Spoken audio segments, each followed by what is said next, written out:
Tara at samahan niyo akong mag-moto camping sa isang tagong paraiso dito sa mga Tared, Pangasinan. Sa biyaheng ito ay mag-challenge tayo sa mahirap na daan, makakaranas ng kabiguan, ngunit sa huli ay mag-i-enjoy at marirelax sa spot na ating mapupuntahan. Kaya huwag na nating patagalin pa, tara at sabay-sabay nating pasadahan. Si Albert, isang napatserong artist, at ito ang aking travel and draw, kwento ng mga biyaheng hindi drawing.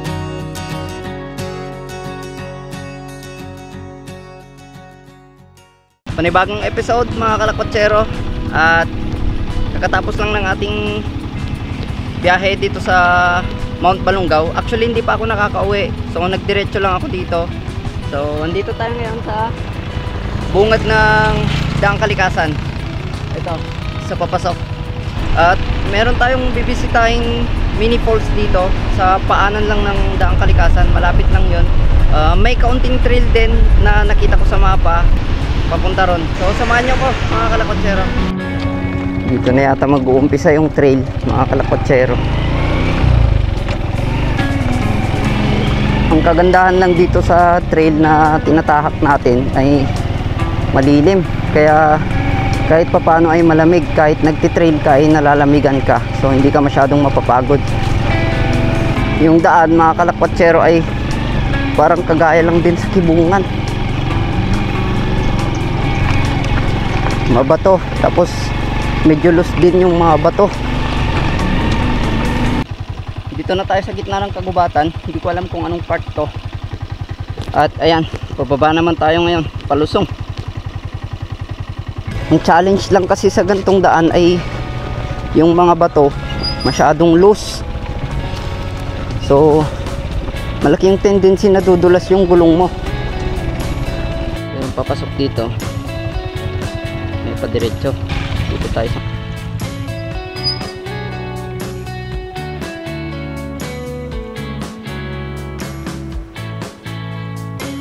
medyo okay dito sa part na to. Yan, malinis naman, tsaka medyo patag. Hindi pa tayo nakakarating mga kalakwatsero, pero na-amaze na ako. Ayun na yung ilog, oh. Gusto ko nang maligo. Grabe, apakaganda. Paraiso. Bababa na tayo sa may ilog. Sana ay makakatawid tayo, dahil sa kabila pa yung falls.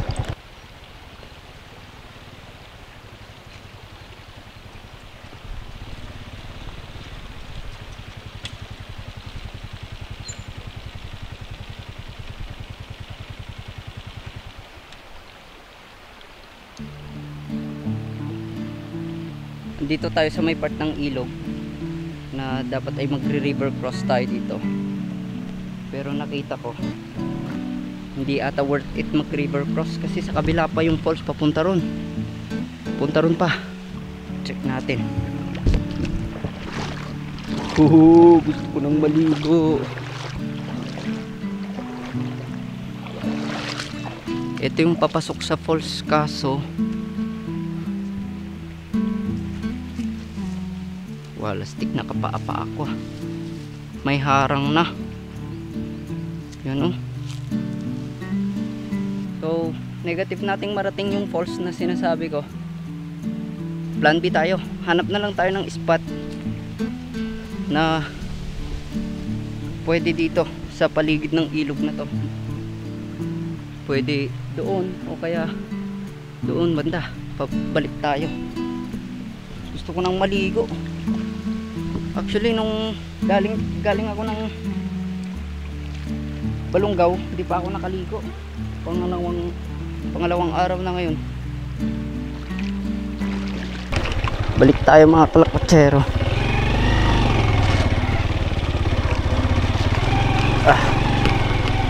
Kung dyan kaya mga kalakwatsero, diretsuin kaya natin yan.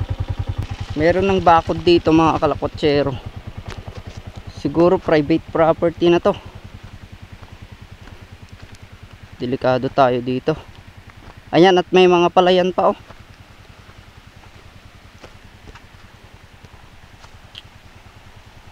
Negative tayo dito. Balik tayo. Mahirap pasukin pagka mga ganyang gate baka ma-trespassing tayo. Meron tayo ditong nakitang dalawang puno, isang duhat at agoho tree, at mukhang magandang ispatan. Tabi din siya ng ilog. Napakaganda ng nahanap nating spot mga kalakotsero. Katabi natin ilog. So mag-set up na tayo habang maaga pa, kasi kung matatandaan nyo dun sa biyahe natin dito sa Mount Balungaw hindi natin nadala yung ilaw na bigay ni Kuya Direk.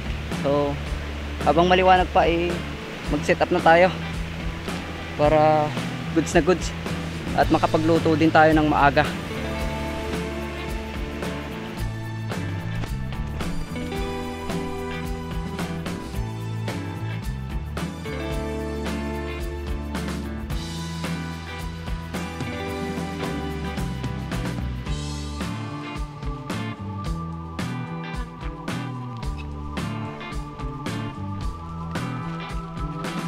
Kailangan nating humanap ng dalawang kahoy para dito, pang tukod natin para tumaas natin.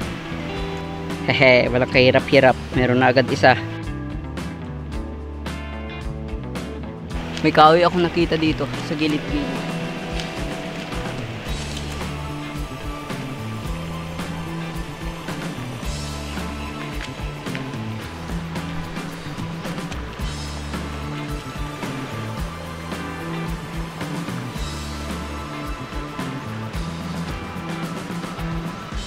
Okay na yung ating tarp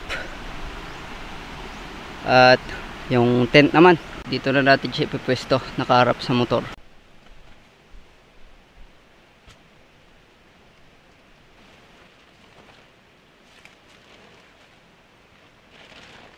So nga pala mga kalakotsero, kung nanonood kayo sa episode na ito ay maraming salamat, dahil malapit na tayong mag 4,000 watch hour. Na-reach na natin yung 1K subscriber. So malapit na tayong ma-monetize. At dahil doon mas lalo kong sinisipagan, kaya ako nandito ngayon. Hindi ako umuwi galing nung last na ano natin sa Balungaw. Hindi ako umuwi.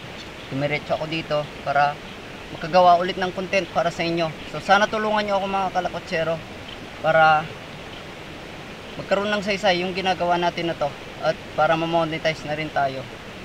So sa mga sumusuporta na at sumusubaybay at nanonood at nagko-comment, nagla-like, nagsusubscribe, maraming salamat sa inyo mga kalakotsero. Sana patuloy kayong maging solid.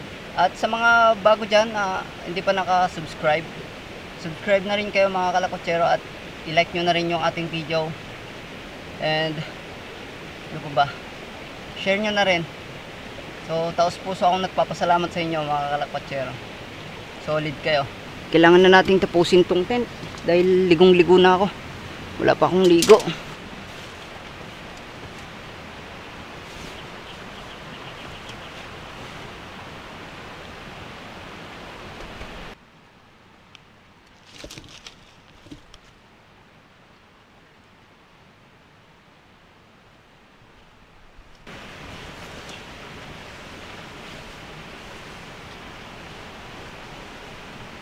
Shoutout nga pala kay Tita Glenda Dagook na laging sumusuporta sa ating video at laging nanonood at laging nagko-comment.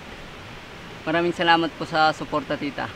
Napakaganda talaga ng tent ni Kuya Direk. Swabing swabe. Okay, secure na natin yung mga gamit natin dito sa loob ng tent. At kainit. Gusto ko nang maligo. 3 o'clock pa lang mga kalakotsero at medyo maaga pa. Maaga tayong nakapag-set up. Maganda pag maagang nakaka-set up. So maliligo muna tayo dito sa ilog at para ma-refresh tayo dahil napakainit.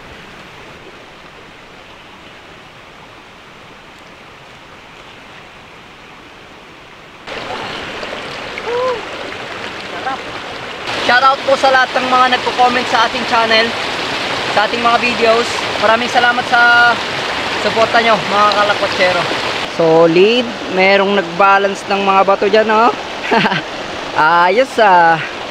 Hindi masyadong malamig yung tubig kaya hindi ka mananawa sa pagligo.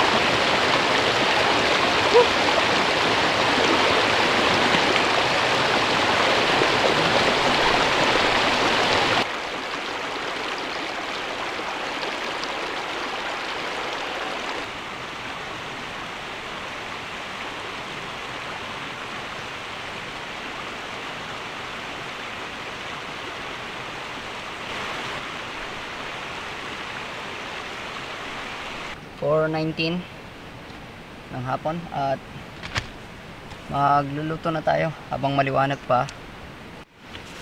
Ito yung tira natin dun sa ulam natin dun sa Mount Balunggaw.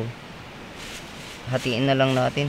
Meron ding tirang kanin sa natin sa Mount Balunggaw. At unahin na natin yung ulam na lutuin. Tapos kung sakaling kulang itong kanin, didagdagan natin mamaya.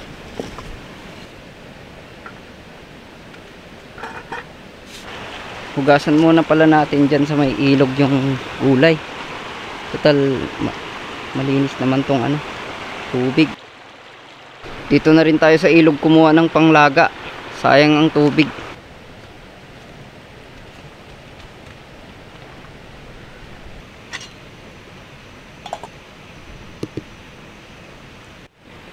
Kumukulo na agad yung ating nilaga. Mauuna pang maluto yung okra dyan.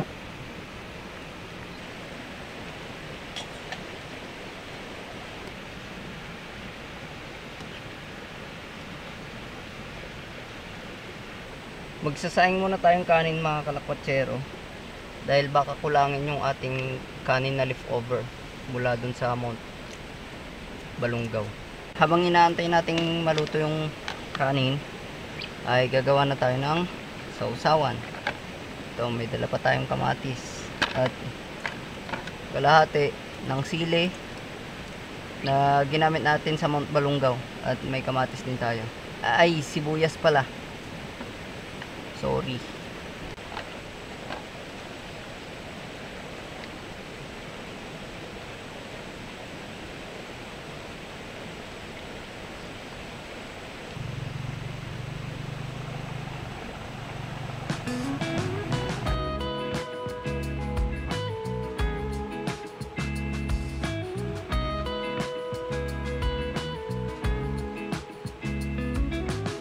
Okay, that's it mga kalakwatsero. At nang makapagpahinga na tayo.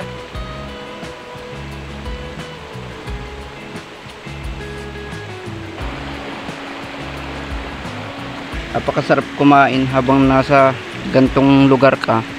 Pinagmamasdan mo yung tanawin.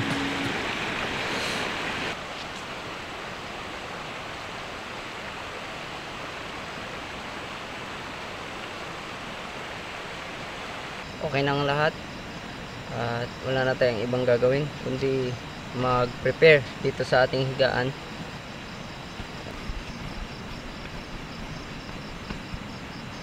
So paano ba yan? Matutulog na tayo at kailangan nating magpahinga. Good night everyone. See you tomorrow.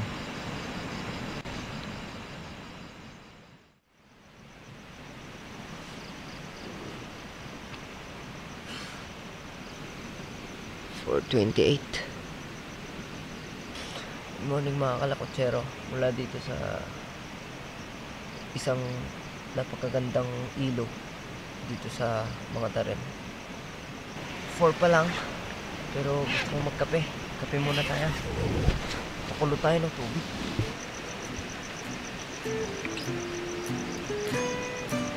Yung tubig pala natin mga kalakwatsero, 6 liters yan.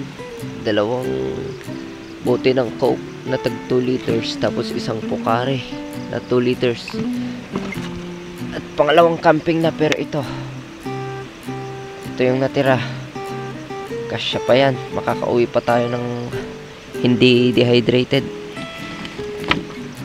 Sukatin na lang natin para hindi sayang pag may sobra.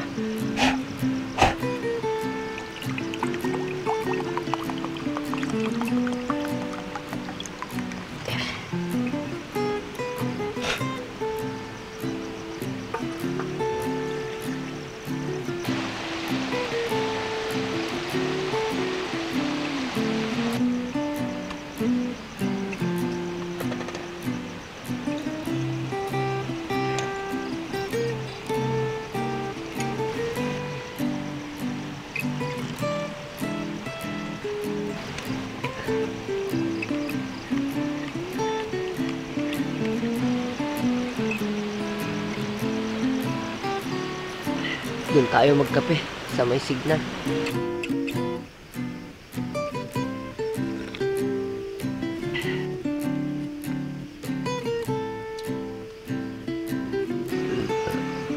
$5.29 at magsasaing na tayo habang madilim pa para pagpatak ng liwanag ay mag-drawing na tayo. Uy, wala stick, malapit nang masunog.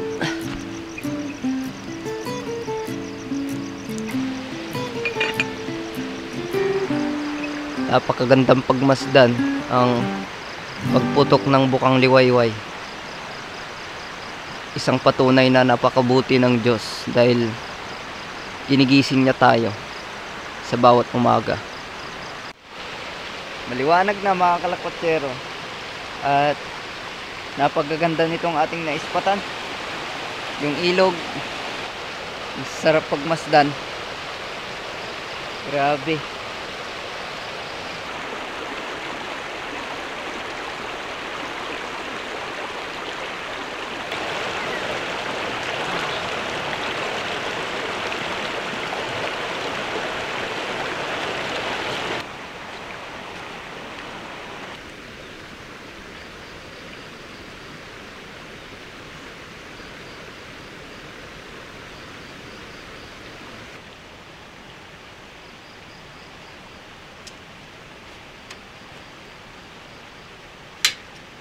Meron pang natira dito sa ating gulay. Isang talong at kaunting okra. Yung talong prituin na lang natin, tas yung okra eh lagain na lang ulit natin. Walang katapos ang okra.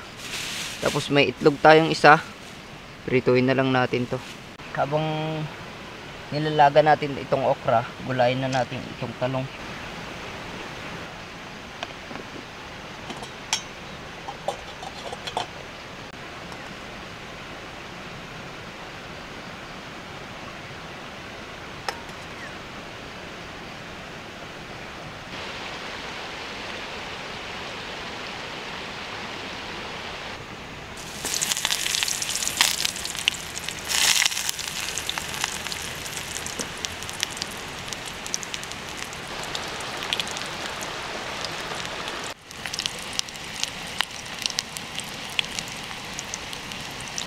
Ito na yung ating pritong talong.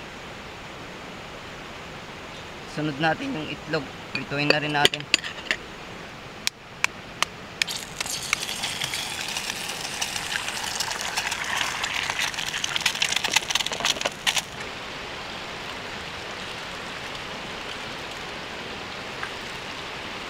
Pwede na.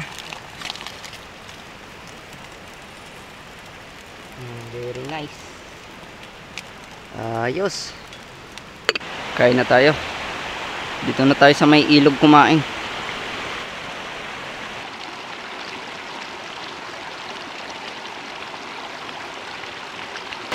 Ito pala yung sausawan natin. Soy sauce at suka. Kain mga kalakwatsero. Habang mainit pa yung ating ulam.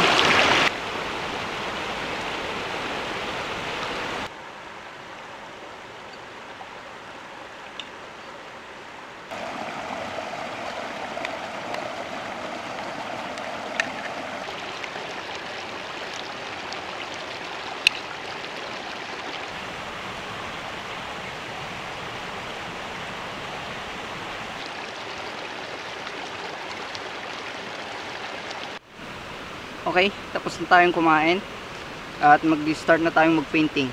Ito may sketch na rin ako. Yan. Dito na tayo sa may batuhan pupwesto na magkulay malapit sa tubig.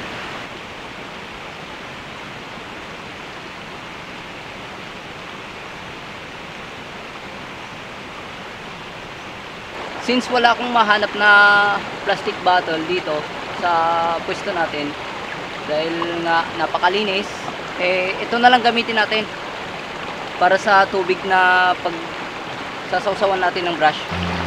Grabe, ang dami na naming pinagsamahan nung ano na to, anong tawag dito, yung stand para sa drawing.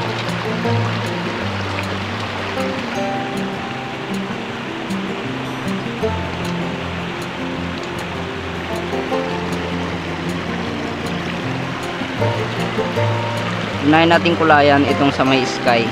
Ito na part.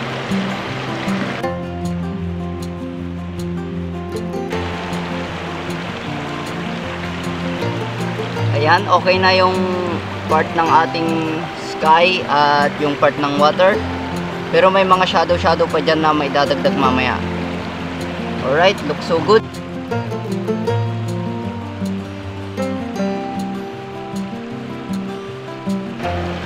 All goods na yung sa part ng water.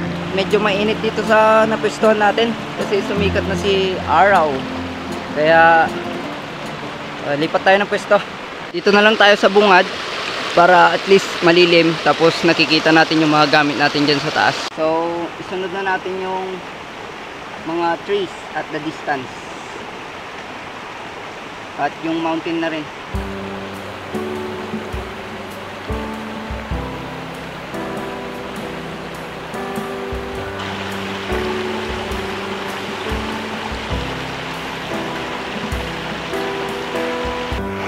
Okay, tapos na yung mga trees sa background at yung mountain and yung ilog.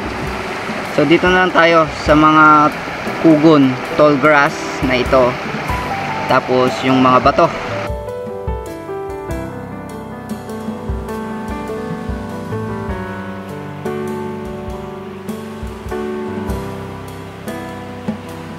Mga kalakwatsero, may na-discover akong bagong technique.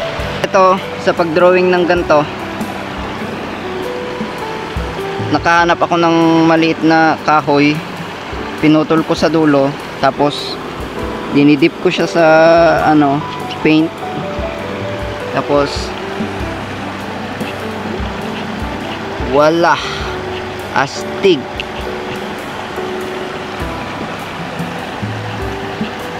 Oh, di ba ang ganda?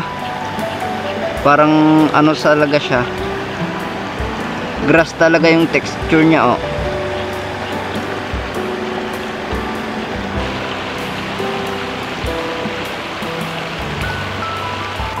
Okay, tapos na sa mga grass. So, yung bato na lang, tapos meron pang grass dito sa pinakamalapit. So, mahuhuli na yan.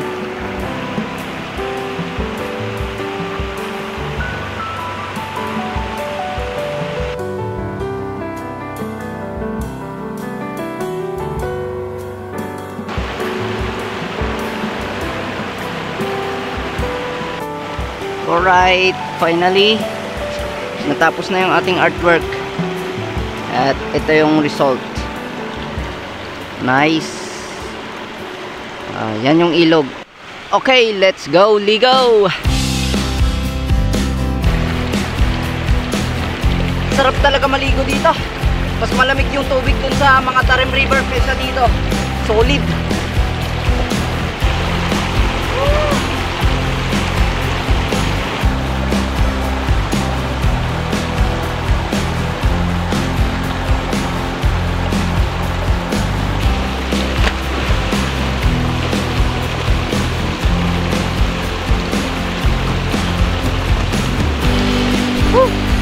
Nakaka-refresh. Grabe.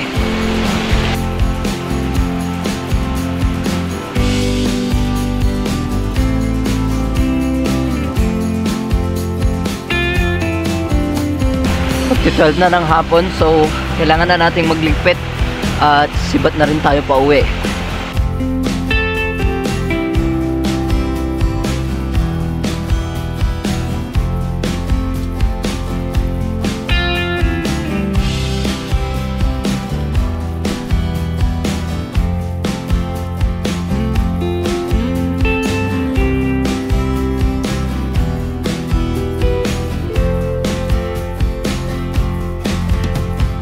Ganda ng tent ni Kuya Direk, kaso lang ang hirap i-shoot dito sa bag niya, masyadong masikip. Bit na fit kasi yung bag niya eh.